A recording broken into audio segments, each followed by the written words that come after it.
सिर दुखता है उनका दर्द थोड़ा सा ज्यादा होता है। जिनको जोड़ों का दर्द है, गठिया है, दर्द थोड़ा ज्यादा होता है। जिनको बवासीर की प्रॉब्लम है उनको खून आता है मोशन के साथ। जिनको शुगर की प्रॉब्लम है, शुगर का लेवल थोड़ा सा बढ़ता है, नथिंग टू वरी, थोड़ा सा बढ़ता है, ज्यादा नहीं। और अगर शुगर वालों के किसी के अंदर के ऑर्गन भी डैमेज है, किडनी फेलर है, आंखों की प्रॉब्लम है या कुछ और है, उनके ये कलाई के ऊपर, रिस्ट के ऊपर या टखने, एंकल के ऊपर सूजन भी आती है। All these are positive science. ये सब पॉजिटिव साइन है। इसका मतलब है गैनोडर्मा ने बीमारी पहचान ली और काम करना शुरू कर दिया। लगभग महीना 1.5 महीना पहले मेरे को एक औरत का फोन आया। लगभग 4 महीने पहले उनकी कुछ प्रॉब्लम थी जो अल्ट्रासाउंड में भी शो हो रही थी। गुर्दे में एक 36 mm की एक रसौली थी, सिस्ट, एक गुर्दे में। उनकी ओवरी, अंडकोश, उसमें एक 3 सेंटीमीटर की एक सिस्ट थी।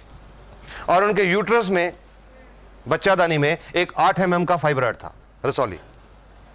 उन्होंने उसके लिए गैनोडर्मा की ट्रीटमेंट शुरू की।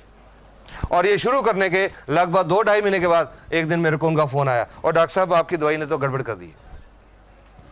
मैं कहा जी कौन सी दवाई? मैंने तो कोई दवाई दी नहीं आपको। वो जी वो जो आपके कैप्सूल हैं। मैं जी दवाई नहीं है, वो टॉनिक है। अच्छा जो भी है, उसने गड़बड़ कर दी। मैंने कहा क्या हुआ? जी कल मेरे को बहुत दस्त लगे शाम को, और आज सुबह खून भी आया साथ में। मैंने रात को भी नहीं खाई, सुबह भी नहीं खाई, खराब कर दिया इसने। मैंने उनको एक ही क्वेश्चन पूछा कि आपको कोई पुरानी बवासीर की शिकायत तो नहीं है? वो तो जी 10 साल से है। मैं कहा गैनोडर्मा वही दिखा रही है कि आपके अंदर वो भी है। इसके लिए कुछ नहीं करना, 1-2 दिन में ठीक हो जाएगा। उसके बाद फोन नहीं आया। उसके बाद लगभग 1 महीने के बाद वो औरत अपना फरवरी के महीने का अल्ट्रासाउंड करा के लाए। पहला सितंबर का था, फरवरी का अल्ट्रासाउंड। उस अल्ट्रासाउंड रिपोर्ट के मुताबिक जो ओवरी में सिस्ट थी वो अब नहीं थी, जो यूट्रस में फाइब्रॉइड था वो अब नहीं था, और गुर्दे में जो 36 mm की सिस्ट थी वो अब 20 mm रह गई थी। About 3.5 months। तो मैंने उनसे पूछा कि जी आपने उस दिन फोन करके मेरे को कहा था आप घबरा गए थे, तो आपने उसके बाद मेरे को बताया नहीं। कहते जी आपने बताया था 1-2 दिन में बंद हो जाएगा, दूसरे दिन बंद हो गया, कुछ नहीं करने की जरूरत पड़ी। And now she is so happy.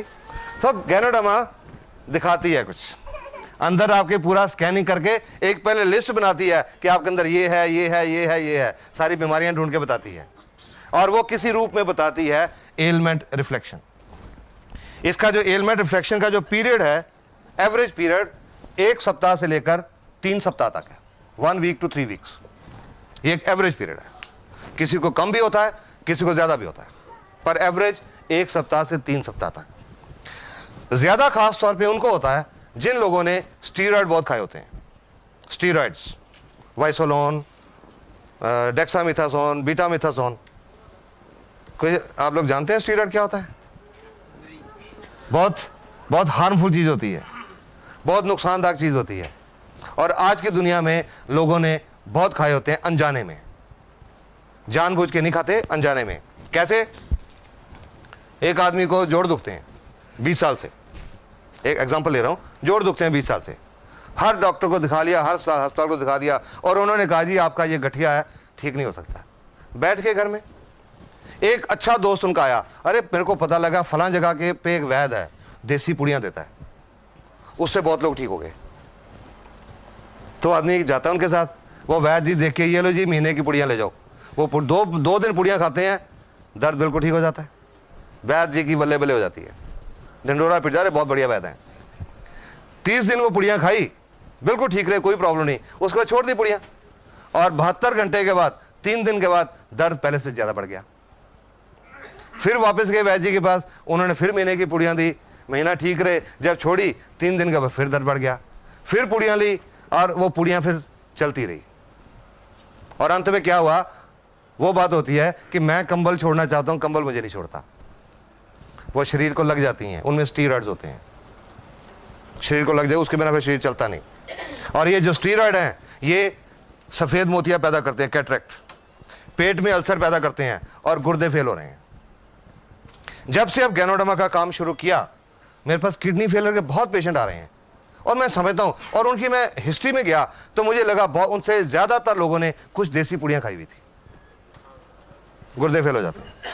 तो जिन्होंने ये स्टीरॉयड खाए होते हैं उनका एलमेंट रिफ्लेक्शन पीरियड थोड़ा ज्यादा हो जाता है, पर ठीक हो जाते हैं। हर एक को शुरू में मैं यही राय देता हूं, किसी को गैनोडर्मा की ट्रीटमेंट जब शुरू करें तो जिससे भी आप ले रहे हैं उससे ये पूछिए कि मेरे को ये प्रॉब्लम है, ये बीमारी है, मेरे को क्या निशानी आएंगी, सो दैट आप उसके लिए मेंटली प्रिपेयर्ड हो। कई लोग मेरे को ये भी कहते हैं जी उनको बता दिया पहले कि गठिया है, आपको दर्द बढ़ेगा, तो वो तो लेगा ही नहीं हमसे। तो मैंने कहा वो बेटर है, बता के आपने बता दिया कि दर्द बढ़ेगा, ये अच्छी निशानी है, वो कहे मैंने नहीं लेनी, वो बेटर है। इसकी बजाय कि आप उसको नहीं बताओ, 15-20 दिन का दर्द बहुत ज्यादा हो जाए तो वो आपको भी ब्लेम करे और गैनोडर्मा को भी ब्लेम करे कि इसने तो खराब कर दिया। इट इज बेटर कि पहले से बताओ। तो मैं हर एक को बताता हूं। एक औरत आई थी मेरे पास लगभग 1.5 साल पहले, गठिया था 5-6 साल से, देसी पुड़ियां खा रही थी बहुत देर से, 2-3 साल से देसी पुड़ियां चल रही थी। तो मैंने उनको बोला था आपका ये जो एलमेंट रिफ्लेक्शन है, दर्द बढ़ेगा, बाकियों के मुकाबले में ज्यादा बढ़ेगा, ज्यादा देर तक रहेगा, आप इसको टॉलरेट करेंगे तब शुरू करिए। वो जब औरत आई थी, चल के आई थी, लाठी लेके चल रही थी, मुश्किल से चल रही थी, साथ में 2 आदमी उनके रिश्तेदार साइड में चल रहे थे कि अगर कहीं पैर फिसल जाए तो उनको संभाल लें। चल के आई थी, बता दिया एलमेंट रिफ्लेक्शन, ठीक है जी कोई बात नहीं, मैं सोऊंगी। 22-23 दिन के बाद वो औरत दोबारा से वापस आई। इस बार वो 2 आदमी उनको उठा के लाए थे, घबरा गए ना सुन के, उठा के लाए थे। पिछली बार तो चल के आई थी, अब उठा के लाए थे। नॉर्मली ऐसा पेशेंट डॉक्टर को आके क्या बोलेगा, और डॉक्टर साहब पहले तो मैं चल लेती थी, आपने ये कह दे दिया तो मैं चलने से रहेगी। नॉर्मली पेशेंट यही कहेगा, पर उसको बताया हुआ था। जब मेरे एग्जामिनेशन टेबल पे लिटाया तो वो औरत पता क्या बोलती है, कहते हैं डॉक्टर साहब इसका मतलब इसका असर शुरू हो गया, क्योंकि पता था उनको असर शुरू हो गया। मैंने उनको एक बात बोली, आपका ये जो पॉजिटिव एटीट्यूड है आप जल्दी ठीक हो जाओगे। और उसके 1.5 महीने के बाद वो कनाडा की फ्लाइट लेके गई, और अब कनाडा से उनको देख के और उनको कनाडा में चलते फिरते देख के कुछ लोग पटियाला पहुंचे, उनको चलते फिरते देख के। She is a mobile model, she is a walking publicity for ganoderma. DXN को कोई टीवी के ऊपर इश्तेहार देने की जरूरत नहीं पड़ती, अखबारों में इश्तेहार देने की जरूरत नहीं पड़ती, चलते फिरते लोग ही एडवर्टाइजमेंट है। Sorry,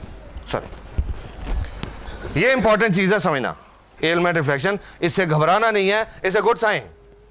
ganoderma has started working. इस दौरान जैसे मैंने जोड़ों के दर्द बताया, अगर दर्द ज्यादा हो गया कोई पेन किलर खा सकते हैं, नो प्रॉब्लम, उसको कम करने के लिए कोई पेन किलर ले सकते हैं। शुगर की प्रॉब्लम है, लेवल नॉर्मली तो 10-15% बढ़ता है, पर अगर किसी का एवरेज 1-2% लोगों का, किसी का ज्यादा भी बढ़ गया, तो अगर इंसुलिन के 20 यूनिट लग रहे हैं, कुछ दिनों के लिए 25 कर दें, नो प्रॉब्लम।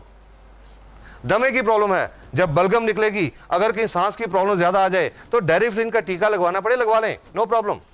पंप लेना पड़े, ले लें, no problem. But RGGL should be continued, क्योंकि ये काम कर रही है, ये बंद नहीं करी। टेम्परेरी मेजर कोई ले सकते हैं, बट इसको काम करने दीजिए, इट इज वर्किंग।